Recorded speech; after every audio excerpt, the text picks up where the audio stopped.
بسم اللہ الرحمن الرحیم۔ تو جیسا چھوٹے بچے کو ماں پہ اعتماد ہوتا ہے اور وہ ماں کی ہر بات پہ خوش ہو جاتا ہے، اسی طرح بندے کا تعلق اللہ سے ہونا چاہیے کہ ہم اللہ تعالیٰ کی ہر بات پہ راضی ہو جائیں۔ جیسا اللہ نے چاہا ہمیں دنیا کے اندر رکھا، ہم اس حال میں راضی ہیں۔ ایک دفعہ بنی اسرائیل نے حضرت موسیٰ علیہ السلام سے سوال پوچھا کہ اے موسیٰ علیہ السلام، ہمیں کیسے پتہ چلے کہ اللہ ہم سے راضی ہیں؟ آپ کو طور پہ جاتے ہیں تو آپ ذرا اللہ تعالیٰ سے پوچھئے۔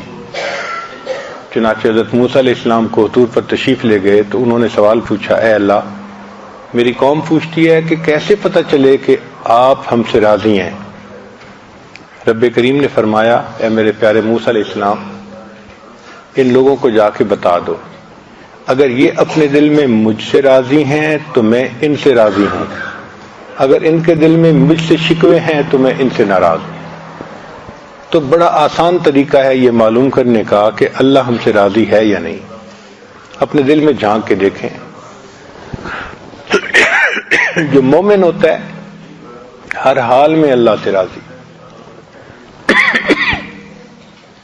الا الکفر والضلال، سوائے کفر اور گمراہی کے ہر حال میں اللہ سے راضی۔ جس حال میں اللہ رکھے بس ہمارے لیے وہی حال بہتر ہے۔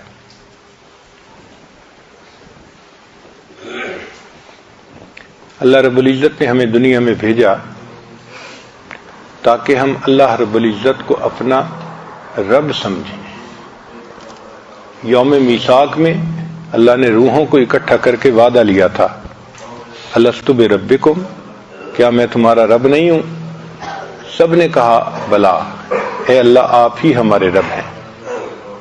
تو جب سب نے عہد کر لیا تو اللہ تعالیٰ نے اس عہد کو آزمانے کے لیے بندوں کو دنیا میں بھیج دیا کہ جاؤ اور میں دیکھتا ہوں کہ دنیا میں تم رب کس کو سمجھتے ہو۔ رب کہتے ہیں پالنے والا۔